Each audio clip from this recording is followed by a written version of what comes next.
Certainly we give honor to our great God, and I appreciate the wonderful president of this illustrious institution. I want to thank him for that wonderful and kind introduction. Let's give our new president a hand. What a gracious and classy.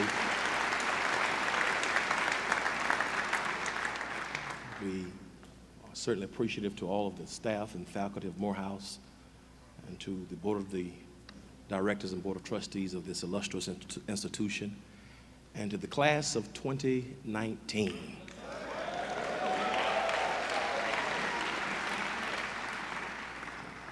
Confession is good for the soul. I was having a moment there because I remember in 1993 when I was sitting where these graduates are sitting now. I didn't make it to our baccalaureate service that Saturday because I was afraid. I was afraid because when I left here that Friday afternoon, at that time, I was not sure if all of my classes had been passed. I was also not sure whether or not the financial aid had cleared my account. And so I decided to stay at home and wait until Sunday because Morehouse was notorious for pulling you out of the line on Saturday or Sunday. And so I said I'd wait until Sunday, and so to keep myself from being embarrassed twice, I'd be embarrassed once. And so I missed my baccalaureate that Saturday to hear Dr. Gardner Calvin Taylor. I came that Sunday and sat to the left about 3/4 of the way, and when Dr. Watts and the others came by, I'm so glad to announce that my name was in the list. And so today is special. It's not just your baccalaureate, but it's mine too, 26 years later. I certainly would be remiss if I didn't recognize and appreciate the legend, Dr. Lawrence E. Carter. I want to thank him for being such a wonderful inspiration in my life. Certainly my wife is here, Andrea, she's here, and my sister and brother John and Jada, and a few people from our church are here. I want to thank them for being here as well. I want to call your attention for a second to the book of Revelation, and I want to ask that you stand with me just for a second. And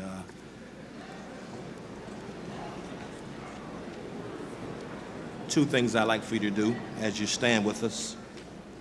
The first thing, everybody could take one step to the left. Everybody, one step to the left, one step back to the right.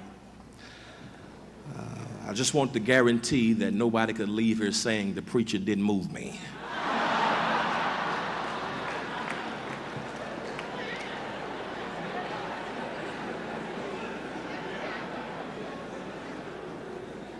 Revelation chapter 4, verse 1, it reads thusly: after this. You may be seated.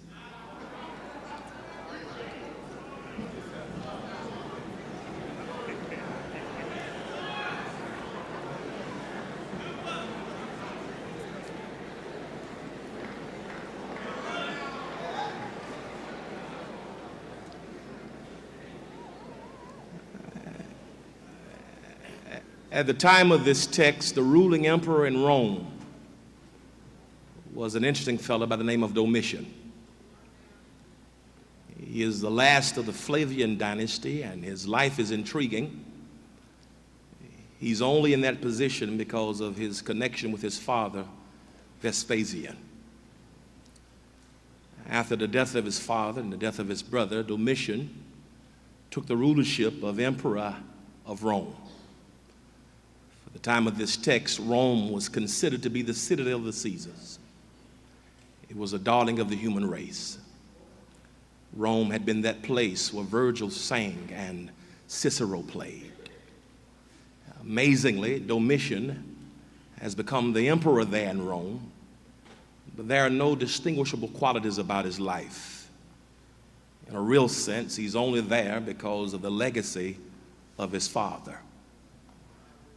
Amazingly now, he is the top leader in Rome. He is leading the military armies of Rome. He is the commander-in-chief of those armies, but yet he himself had no formal military training.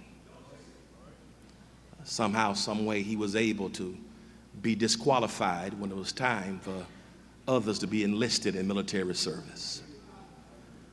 Not only has he not been qualified to lead the Army from a military perspective, but Domitian is also interesting because he has utilized religious, military, and cultural propaganda in order to boost his height to some type of cult personality.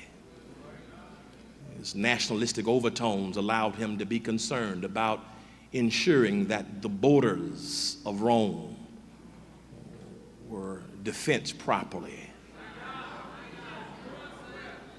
If you'd allow me to colloquially state, he was concerned with making Rome great again.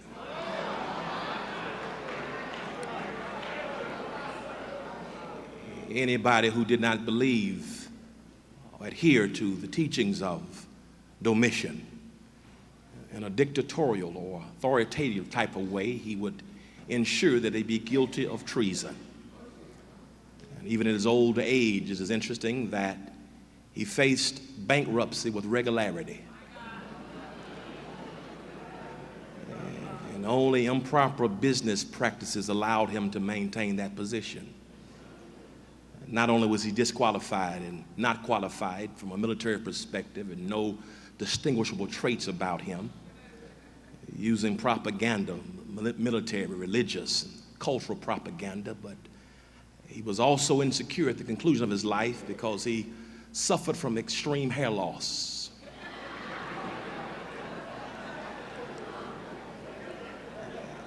And that he was the first emperor of Rome to be known for wearing wigs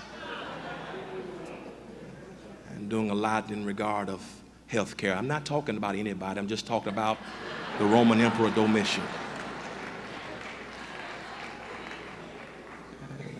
He believed in following the God of Apollo. He did not believe in the God of Abraham, Isaac, nor Jacob.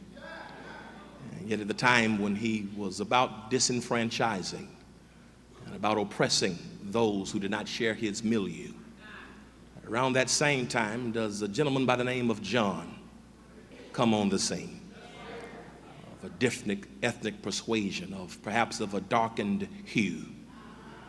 But he stands in defiance to the decrees of Domitian, and as a result, he was exiled. He was banished. Domitian sent immigration officials to get John, to let John know he was no longer welcome there in the Greco-Roman Empire. But in spite of the suffering, in spite of the chicanery and the duplicity and the pusillanimous behavior of Domitian, John had a faith. John, as a young man, had heard the carousal of the Evangelion, the preaching of the good news of Jesus Christ, and believed that I am because we are. And John inevitably was exiled to an isle called Patmos, to spend the rest of his life banished and isolated from family, friends, and familiar surroundings. But yet while there on Patmos, a minority in the Greco-Roman Empire, someone whose skin has perhaps been kissed by the king of the solar system. And in spite of his social, economic loss and lack, John had something that you could not get from the Greco-Roman Empire. God spoke to John while on this Isle of Patmos, allowed John to go through a process to see could he receive and regurgitate and dictate information. Gave him messages to write to the 7 churches of Asia Minor. And after proving John through a process, proving that John could receive, proving that John could ascertain and distribute education, is where we penetrate the periphery and the pericope of this particular passage. For John says, after I was processed, John says, after I was accused of treason, after I was stripped from everything comfortable and familiar, I want to know that after this, that my best days started, not prior to the banishment, but after the banishment. My best days were gained even in the face of an authoritative leader called Domitian. And I want to say to the graduating class of 2019 that in a real sense, our socioeconomic context, our social status is similar to that of John. For we live in a day of disenfranchisement. We live in a day of bigotry and prejudice. We live in a day where it seems that supremacy has come to the forefront.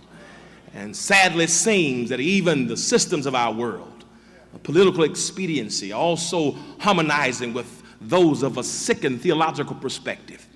That this world is darkened by this Domitian-like spirit that's coming from 1600 Pennsylvania Avenue. But I stand today to see hundreds of new Johns who are committed to not bowing down to the decrees of this neo-Domitian, who are determined to hold our heads up, our shoulders square. John says, it was after God processed me. He says that God gave me something. I think that something that's very, very powerful, because the question is asked, what happens after today? What happens after tomorrow? And I want to give you something, gentlemen, that I believe blessed John, that can bless all of our lives. For John says, after this, I want you to know, after all the foolishness, after all of the troubles of Domitian, John says, after this, number one, there was a clear vision. He says, after this, I looked. And when I looked, John says, I saw that a door had been opened in heaven. I want to say to you, brothers, that after this, after commencement tomorrow, that after you've received your degrees, please know that all the doors have not closed. It's at that moment that the doors have just begun to open for you. And the blessing here is that John does not say, after this, I looked and I saw doors as they had begun to open. John says, when I looked, I saw doors were already open. I want to quell some of your fears. Many of you may be wondering, what's the next chapter going to hold for me? Where am I going to work? Where am I going to live? How am I going to pay back these student loans? But what I want you to know is this: the door is not getting ready to open. John says if you just look, you will see the doors have already been opened. As a matter of fact, God is not getting ready to open doors. God has already opened doors. As a matter of fact, God opens the door before God creates the door. And once the door is already open in the heavens, all you have to do is find the trajectory and the traction to get to the door that's already been opened. You got to have a clear vision, a clear vision. It reminded me when I came to this college some 31 years ago and was trying to figure out whether I would play football or not, because I played football, was an athlete, had college opportunities. And I remember about this whole thing about open doors. Reminded me as a quarterback, we'd go back to 3, 5, or 7-step drop in order to throw the ball to the wide receivers. And as a quarterback, we have plays that were called timing plays. That's when the wide receiver, the tight end, would go out and run a route, whether it be a post, whether it be a fly route. And my job as a quarterback was not to throw the ball to the receiver, but rather to throw the ball to a spot. The receiver's job on the line of scrimmage was to make sure he knew his particular route. He had someone in front of him called a cornerback or a strong safety. He had to understand his route and shake off whatever was in front of him and just get to the spot. And my job was to throw the ball to the spot. And if the receiver would shake off the opposition, not listen to the stands and get to the spot, by the time they turn around and lift their hand, the ball has already been thrown. I stopped by to tell every graduate of 2019 that God, your heavenly quarterback, has already dropped back into the pocket. He's passing balls to the spot. He's passed the ball of economic opportunities. He's passed the ball of entrepreneurship. He's passed the ball of debt liquidation. So what do you have to do? Remove the distraction, shake it off, and get to the spot. And when you get to your spot, lift up your hands, and the blessing will already be waiting for you. It's called a clear vision. Habakkuk said, write the vision and make it plain. God has not given you all of what you receive just to rest on your laurels, but to get a clear vision of how we can make our world a better place. John says after this, there was a clear vision. But after this, John says there also was a customized vehicle. He says in verse 2, after this I looked, and behold, a door was open in heaven. In verse 2, John says, and immediately I was in the Spirit. Ironically, this same Spirit met John in the first chapter. The same Spirit that met him when he got to Patmos, the same spirit that has met him here while he's facing exile and banishment. John says, immediately I was in, not my resume.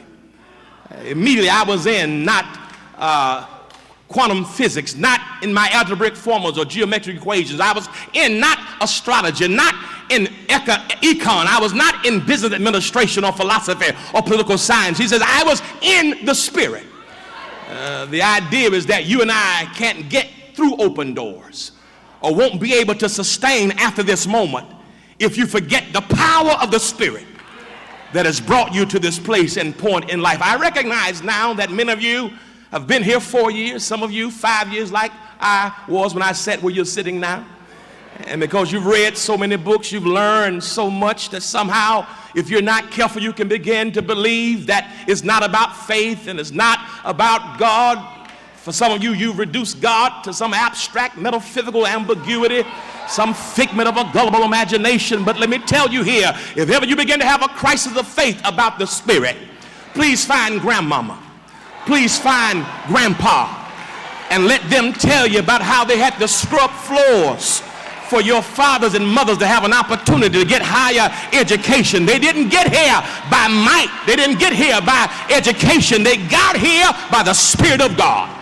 That same Spirit that brought you to Morehouse, that same Spirit that's kept you through all of the distractions, the beautiful things at Spelman, the wonderful things at Clark, that same Spirit that's maintained you up until this point will be the same Spirit that will guide you into a higher dimension in life. Make sure you have a customized vehicle that whatever I do, I'm traveling by the Spirit of God. I'm here to tell you the Spirit of God will keep you. The power of God will sustain you. God's hand on your life. I don't care what you call him, Allah, the Most High. Make sure you take God with you. A man went on a business trip. He got on the business trip. He took his clothes out of his luggage, set up the ironing board, and began to iron his shirt, getting ready for a business meeting. And as fate would have it, as he was ironing his shirt, brothers and sisters, the shirt and the man began to have a conversation. As that man was ironing that shirt looked at the man, and the shirt said to the man, "Man, are you trying to burn me?" The man kept ironing the shirt, said, "No, shirt, I'm not trying to burn you. Shirt, you have some wrinkles on you, and you don't look your best like this, so I'm applying heat because I'm trying to make you better." The shirt said back to the man, "Well, man, how do you know you're not going to burn me? That doggone iron is hot." Man said to the shirt, "Shirt, please know that I bought you. Shirt, you've been bought with a price. And I won't harm anything that I purchased with a price." And then the shirt looked back at the man and said, "Well, how do you know that it's not going to put a hole in me? That heat is too much. The heat of Morehouse, the struggles are too much." And the man said back to the shirt, "Well, shirt, before I began to iron you, I looked at your tag. I looked at your label, and I saw that you were a cotton shirt. So I preset the iron for a cotton temperature because I wouldn't put a linen temperature on a cotton shirt. I know just how much you can bear, and I won't put any more on you." Stop giving you a way of escape. Every graduate of 2019 should thank God that the power of God has kept you and didn't put any more on you than you could handle. And when you couldn't handle it, God got underneath the load with you. Whatever you do, after this, make sure you have a clear vision. After this, you need a customized vehicle. Travel by the Spirit, by the power of God. But then after this, finally, not only do you need a clear vision, not only do you need a customized vehicle, the Spirit, but thirdly, we need characteristics of victory. John says, as a young man, as an older man, I was able to overthrow everything that Domitian tried to put on me. I went to a higher level. I walked through different doors. I saw something I'd never seen before. Although I was on Patmos, I saw paradise. I saw the abode of Christ and the deceits. I saw something that I'd never seen before. He says, and I saw 4 creatures there. The first one, he says in verse 7, was like a lion. The second had a face of a man. The third was like an ox, and the fourth was like a flying eagle. There are some inconclusivity regarding what these creatures actually represent. Some say they represent Matthew, Mark, Luke, and John, but they represent some other characteristics. The lion here, in that 7th verse of Revelation 4, is not a demonic beast, it's a divine beast, not a satanic beast, a sovereign beast. And that lion there represents courage. That says after this, after commencement, after baccalaureate, you're going to need courage. I want you to know that it's the courage of our ancestors that has brought us. It was courage that allowed Marcus Garvey to pen that Pan-African vision.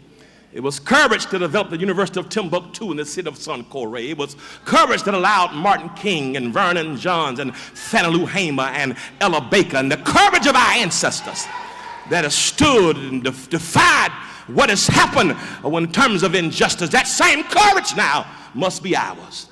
There must be a return to the courage of Dr. King, who'd write the letter from the Birmingham jail. There must be a courage, because I want you to know that we've not yet overcome. I want you to know that seeing that a mirror has been held to the face of America, and America is more fragmented than it's been in its history. And now political expedience has allowed bigotry to rise like we've not seen it since the days of the civil rights movement. It's going to take courage to stand. It's going to take courage to go and be politically active. It's going to take courage to go back to our communities and realize that immigration won't be our answer. We can't depend on the government to save our people, but we're going to stand and pull ourselves up with the help of God by our own bootstraps. It's going to take courage. It's also going to take patience. I want you to know, because we've rested on our laurels, that we've allowed things to turn around. Patience will be our reality. This world won't turn around tomorrow. The same patience that you've exhibited, it's going to take patience to turn this world around. We're also going to need intelligence. Intelligence says it makes no sense to call yourself pro-life, putting in policies to demand that a woman's body should be run by men in the name of pro-life, but have said nothing about the lives of babies locked up in cages on our southern borders. It's going to take some intelligence. It's going to take some intelligence to realize that staying home in 2020 is not going to bring us the answer. It's going to take some intelligence to realize that we're going to have to do more than what we've done. It's going to take some intelligence to realize that we still have to be civically and socially active. It's going to take some courage. After this, it's going to take some patience. It's going to take some intelligence. But then John says, and the fourth one's like a flying eagle. And the eagle here represents strength. I want you to know after this, it's going to take some strength. I want you to know that what you're going to need, men, as you walk into a new dispensation, is more strength. The strength of an eagle. The eagle is unlike any other bird. For when other birds get the message that the wintry blast of winter are approaching, other birds form a family reunion in the distant horizon and then migrate to the southern sun. But the eagle is distinct. For the eagle, being a meteorologist by instinct, when he or she becomes aware because of the climatic conditions of the clouds that the storm is approaching, the eagle don't run south to Jamaica listening to the Migos. But the eagle takes his strong eagle eye and looks directly into the eye of the storm. I never shall forget, Dean Carter, when I sat here in freshman orientation, and you said on that Thursday afternoon, look to your left, look to your right. One of you is not going to be here in the next 4 or 5 years. I looked to my left and I asked the gentleman sitting next to me what his GPA was. He told me his was 4.0. I looked to my right and asked the gentleman next to me, what's your ACT, SAT score? He told me what his was, 300 points higher than mine. I looked at myself and realized I'd made it here on academic probation.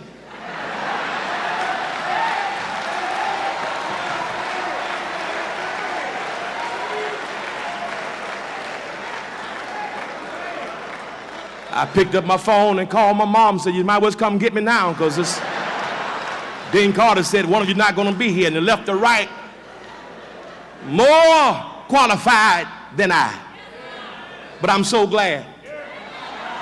And I didn't allow my insecurities, I didn't allow my insufficiency, I didn't allow the stuff I played around with in high school to deter me, but I had a strength of a praying grandmama. As a matter of fact, I'm so glad somebody prayed for me. had me on their mind, took the time and prayed for me. I'm so glad.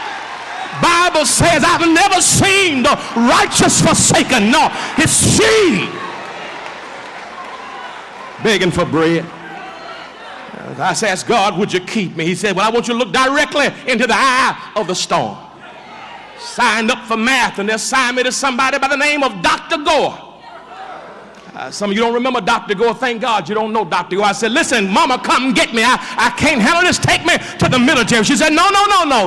People have suffered and died and bled, so you have a right to have an opportunity. And can I tell you what I did like some of you did? I held my head up, went to sleeping class, struggled and strained, did all I could to do the best I could to not be a disappointment to my family, to be like that eagle and look directly into the eye of academic endeavor, the academic achievement. I began to experience storms of drop periods, storms of low midterm grades. But I said, I'm not going to go home. I'm going to flap my wings and ride directly into the eye of the storm. And just when it seemed like the storm was going to get me, just when it seemed like the storm was going to get some of you, you didn't quit, but you launched like the eagle and you rise above the storm. Class of 2019, I'm here to tell you that you might run into some storms in your next dimension, but flap your wings and remember what you did at Morehouse. And remember the words of Isaiah, hast thou not known, hast thou not heard, that the everlasting God, the creator of the ends of the earth, fainteth not, neither is he weary. There's no searching of his understanding. For he giveth power to the faint, and to them that have no might, he increases their strength. For even the youth shall faint and be weary, and the young men sometimes shall utterly fall. But they that wait upon the Lord shall renew their strength. They shall mount up with wings like the eagle. They'll run and not get weary. Oh!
Shake somebody's hand and say, keep on waiting on him.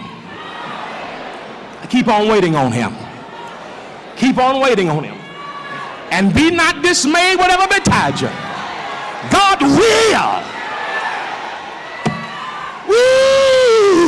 take care of you.